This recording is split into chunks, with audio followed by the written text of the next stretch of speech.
और उत्तर भारत में मानसून अब आफत बनकर बरस रहा है। मौसम विभाग ने उत्तराखंड, हिमाचल और जम्मू कश्मीर में भारी बारिश का अलर्ट जारी किया है। वहीं दिल्ली एनसीआर में येलो अलर्ट जारी किया गया। चार धाम यात्रियों को सफर टालने की सलाह दी गई।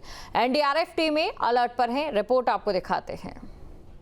यूपी, उत्तराखंड समेत पहाड़ी राज्यों में मानसून की झमाझम बारिश हो रही है, जिसकी वजह से मैदानी इलाकों में नदियां उफान पर हैं। कई इलाकों में बाढ़ का खतरा भी मंडराने लगा है, जिसे देखते हुए प्रशासन की टीमें अलर्ट मोड पर हैं।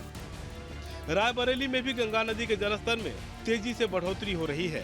पिछले 3 दिनों से लगातार जलस्तर बढ़ने की वजह से गंगा किनारे रहने वाले लोगों को बाढ़ की चिंता सताने लगी है। इस बीच रायबरेली की डीएम हर्षिता माथुर और एसपी डॉक्टर यशवीर सिंह ने अधिकारियों के साथ गंगा किनारे घाटों का निरीक्षण किया। दोनों जिले के गेगासो गंगा घाट पर माता संकटा धाम पहुँचे। नदी में बढ़ रहे जलस्तर को लेकर संबंधित अधिकारियों को घाटों पर बैरिकेडिंग करने के निर्देश दिए गए हैं। वहीं घाटों और मंदिरों के आसपास गंदगी देखकर डीएम ने संबंधित अधिकारियों को फटकार भी लगाई।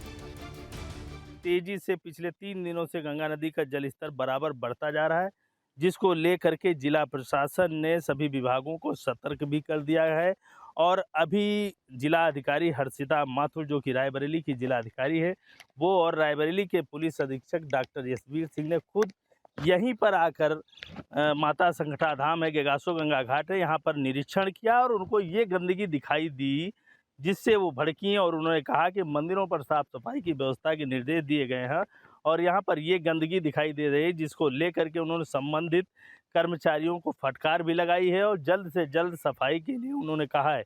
हालांकि अगर बात करें तो इस जगह यहाँ पर यह सारे परिसर में इंटरलॉकिंग लगी हुई है, जो कि करीब 14 से 15 लाख रुपए खर्च करके इंटरलॉकिंग लगाई गई, लेकिन उसके ऊपर जिस तरीके से गंदगी यहाँ पर लगी हुई है, यहाँ जो सफाई कर्मियों की जिनकी जिम्मेदारी है वो सफाई नहीं करते हैं। और माता संकटा धाम ये मंदिर है, जो कि सबसे प्रतिष्ठित मंदिर जिले का है, वहाँ के ये हालात हैं। डीएम ने संबंधित अधिकारियों को गंगा किनारे जल्द से जल्द व्यवस्थाओं को दुरुस्त करने के निर्देश दिए हैं। डीएम ने कहा कि सावन में श्रद्धालुओं को किसी तरह की परेशानी न हो, लिहाजा समय रहते व्यवस्था को दुरुस्त करने की बात कही।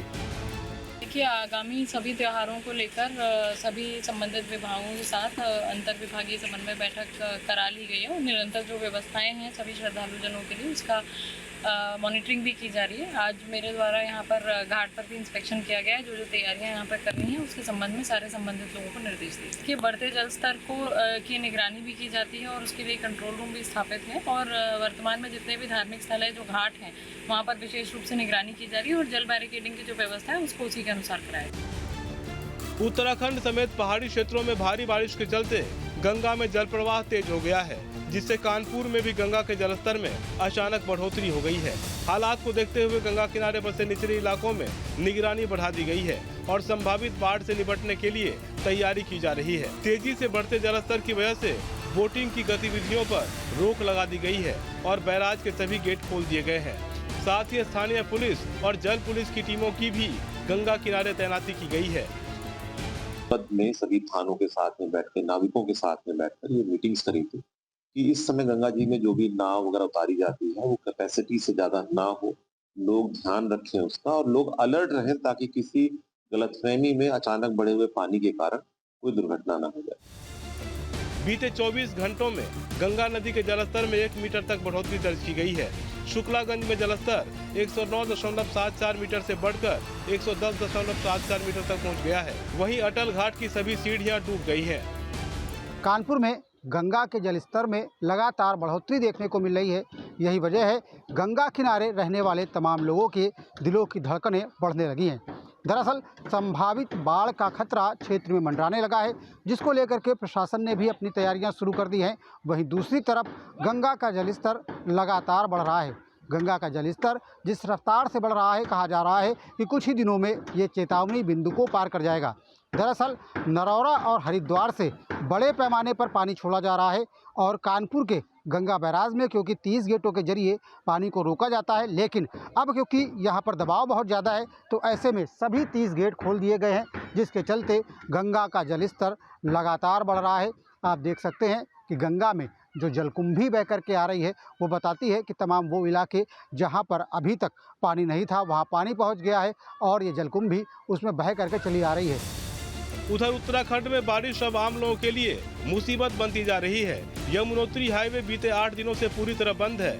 सिलाई बैंड और ओजरी के पास हाईवे का बड़ा हिस्सा भारी बारिश और बादल फटने की वजह से बह गया है। 28 जून की रात को हुई इस आपदा के बाद से यमुनोत्री धाम की यात्रा पूरी तरह प्रभावित है। राष्ट्रीय राजमार्ग 123 पर सिलाई बैंड के पास पानी के तेज बहाव से करीब 7 से 8 जगह सड़क वॉश आउट हो गई है, जिससे जानकी चट्टी, हनुमान चट्टी, रानी चट्टी और सियाना चट्टी में 100 से अधिक यात्री वाहन फंसे हुए हैं। ओजरी के पास भी भारी कटाव की वजह से एक बड़ी खाई बन गई थी, जिसे पार करने के लिए अब वैली ब्रिज का निर्माण शुरू हो गया है। NH विभाग के मुताबिक ये पुल अगले 4 से 5 दिनों में तैयार हो सकता है। यहाँ पर जो है वैली ब्रिज का निर्माण प्रशासन के द्वारा किया जा रहा है, जो कि लगभग 3 से 4 दिन में बनकर तैयार हो जाएगा। उसके बाद हमारी जो यात्रा गाड़ियाँ हैं, स्थानीय गाड़ियाँ जो फंसी हुई हैं, उनका आवागमन सुचारू हो जाएगा और यात्रा गाड़ियाँ ऐसे निकल पाएंगी। साथ ही जो सेना चट्टी वासियों के लिए एक मुसीबत बनी हुई है। वहाँ पर जो यमुना जी का प्रवाह रुका हुआ है और जो जल रुका हुआ है, जिसे झील बन गई है, उस झील की निकासी के लिए भी प्रशासन के द्वारा पोकलैंड मशीन यमुना जी के तट पर पहुँच गई है।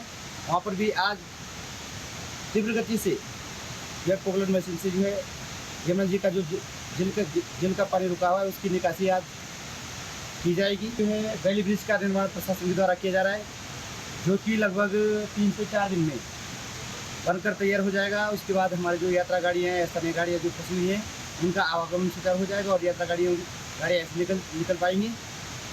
साथ ही जो सेना चट्टी वासियों के लिए एक मुसीबत बनी हुई है।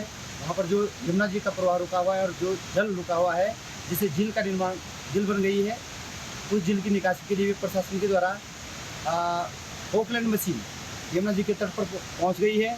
वहाँ पर भी आज तीव्र गति से यह पोकलैंड मशीन से जो है यमुना जी का जो झील का पानी रुका हुआ है, उसकी निकासी आज की जाएगी।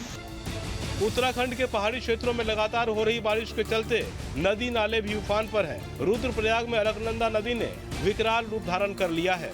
पिछले कई दिनों से नदी का जलस्तर लगातार बढ़ रहा है, जिससे घाट, रास्ते और किनारों की तमाम संरचनाएं जलमग्न हो चुकी हैं।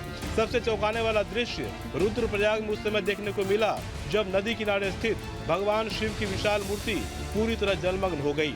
आज जलस्तर थोड़ा कम हुआ तो मूर्ति का केवल ऊपरी हिस्सा दिखाई दे रहा है। जानकारी के मुताबिक इस वक्त अलकनंदा नदी खतरे के निशान के बेहद करीब बह रही है और अपने मूल बहाव क्षेत्र से करीब 20 मीटर बाहर आ चुकी है।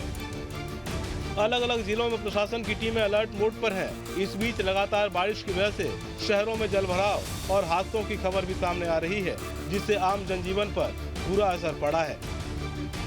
Team news state.